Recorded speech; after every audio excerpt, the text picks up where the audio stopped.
empecé estudiando historia, me fui a Francia, estudié historia y al cabo de un par de años, yo venía de una familia de científicos, fue por complejo porque veía que la historia todo eran palabras. Me apunté a estudiar física, que la acabé, o sea, las hice solapadamente, y al cabo de, pues, fueron 6 7 años, acabé las dos carreras.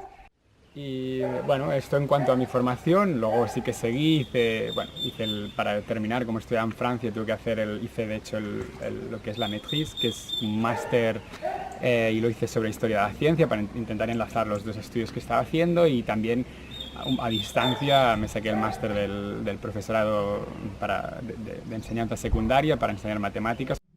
Luego, claro, en cuanto a trabajos, pues la verdad es que he ido cambiando y básicamente los tres pilares en los que siempre he trabajado, pues ha sido uno, educación. Hice un doctorado 2 o 3 años después de acabar la carrera, o sea, fue una cosa de después.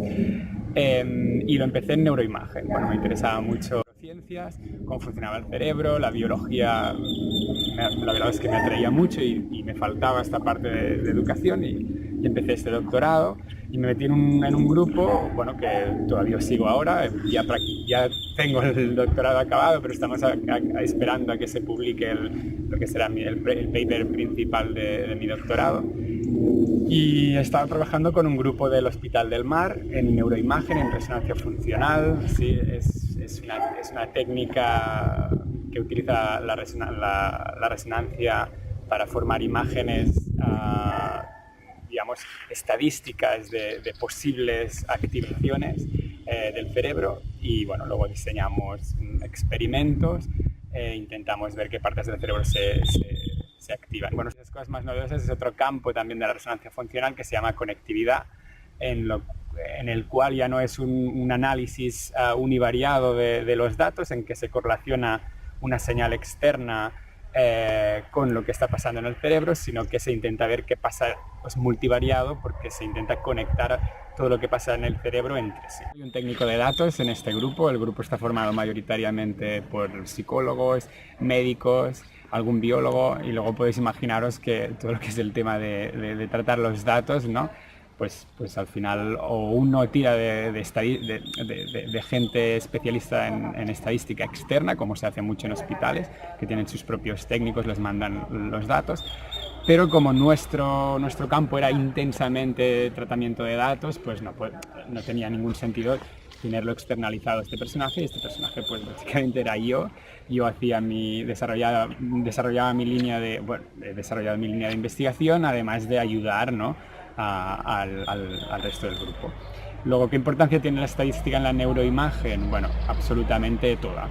O sea, toda, hasta el punto de que es muy probable, y así se ha publicado, que haya muchos de los estudios, digamos que en neuroimagen, que no son válidos porque probablemente la estadística no se ha hecho bien, y esto se ha publicado en el Lancet, se ha publicado en Nature, se ha publicado en New England, y pues esta advertencia de que realmente la estadística es muy muy importante en algunas disciplinas biomédicas, como puede ser sobre todo neuroimagen y la genética, en que hay miles, por no decir cientos de miles de variables altamente correlacionadas entre ellas, donde los falsos positivos pues son al orden del día, donde hay que corregir por múltiples comparaciones y, bueno, cosas esenciales de la estadística que no puede estar ahí un principiante, ¿no?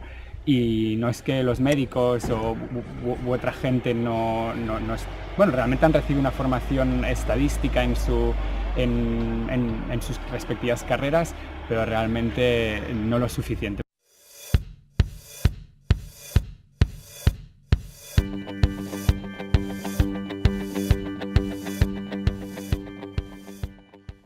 Mucha de la gente que está que hace investigación en biomedicina, o los propios facultativos que más que menos acaba publicando, necesitan de estadística, y esta estadística básicamente o se la hacen ellos o tienen un grupo asesor en su propio hospital. Que era suficiente mis conocimientos de estadística que yo recibí en mi carrera de ciencias físicas.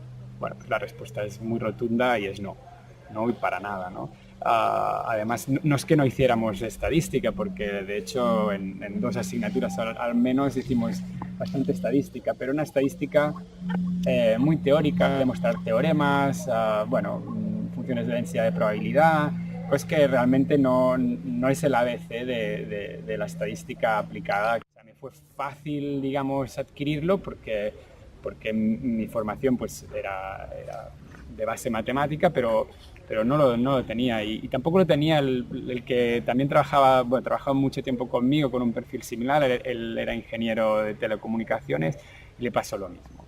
Tuvimos que estudiarla, que cogernos manuales, que mirar recursos en internet, bueno, muchas maneras, pero tenía que ser autodidacta. Yo creo que ahí a lo mejor me dejó muchas cosas, pero mi experiencia personal es que existen 3 maneras de publicar, al menos en mi mundo, que es de la biomedicina y todo, y incluso la ciencia un poco más exacta, pero básicamente o esta es una ciencia exacta en que lo que haces es medir y tienes unas desviaciones de error muy pequeñas, como puede pasar, pues no sé, imaginaros en física del estado sólido o en fotónica o cosas así, tú haces tus medidas y, digamos, publicas. Y allí la estadística, bueno, tiene pues su lugar en un poco cuantificar el error de las medidas.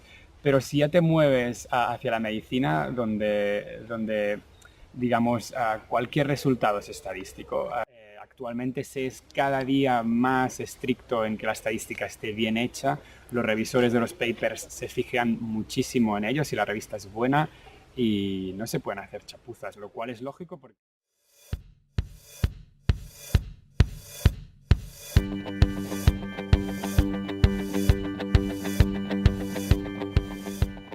No estás solo, ¿no? Y nada, eso me recuerda a la frase esa de Einstein que alguien le dijo, no sé, una persona que tenía muy poca formación en matemáticas, le dijo, es que a mí, lo siento, pero es que a mí las matemáticas me cuestan mucho. Y él le respondió, pues no sabes lo que me han costado a mí, ¿no? Es decir, no hay nada gratis y el esfuerzo está ahí, habrá que hacerlo, pero que paga la pena, porque... ahí la curva siempre suele ser pues complicada de aprendizaje, complicada al principio porque avanzas mucho y no subes en conocimiento y de repente ¡pum!, ¿no? coge pendiente esta curva y pues ya uno se siente bueno, de que ha valido la pena.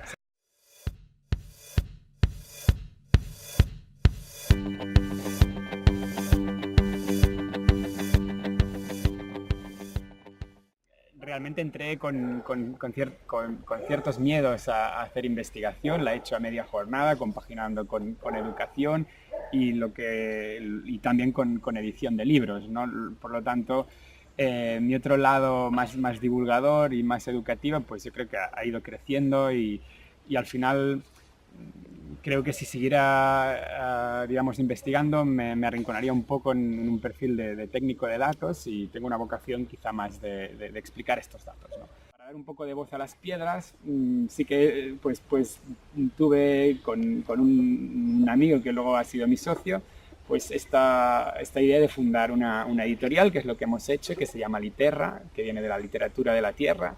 Y lo que hacemos básicamente es intentar publicar en soportes digitales y físicos también guías. De alguna manera es intentar hacer las oficinas de turismo, hacemos una oficina de turismo para el siglo XXI y que la gente lo pueda llevar en el bolsillo, se lo pueda imprimir si quiere, ¿no? Y evidentemente tiramos mucho de tecnología móvil porque pues va fantástico y en ella uno se puede bajar la guía de un sitio y navegar por mapas, por las capas históricas de un monasterio, de un castillo, a escuchar las audioguías, escuchar entrevistas de locales, ver todo tipo de infografías. Intentamos que sea muy variopinto, que no sea solo histórico, anécdota histórica, sino que, bueno, pues vamos a un pueblo, queremos saber cómo ha cambiado la población de este pueblo en los últimos 400 años. Pues ahí tienes una pequeña infografía que te lo explica, ¿no?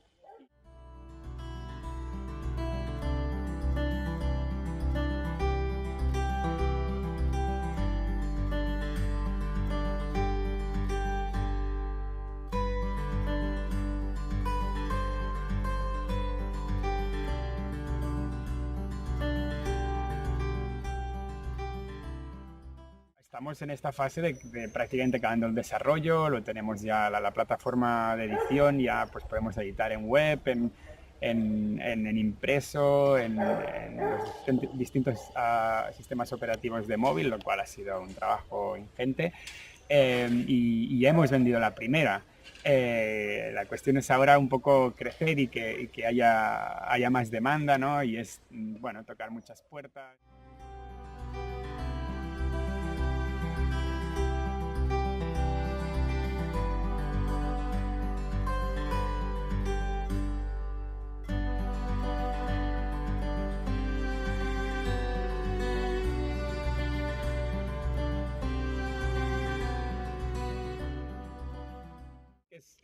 Seguro que es posible reconvertir la app y bueno, de hecho toda la plataforma para otros campos y nos lo hemos planteado a veces con un perfil más comercial, ¿no? Porque al final también pues ahora dependemos mucho de entes públicos y bueno, esto va como va, pero y bueno, habíamos dicho pues desde de ferias, ¿no? Para documentar ferias, para festivales. Y bueno, y seguro que con algunos cambios más, muchas cosas. De hecho, la línea es vivísima, ¿no? El hecho de utilizar nuevas tecnologías para... De hecho, lo que estamos haciendo, yo a veces lo digo, ¿no? Estamos intentando hacer un libro mágico.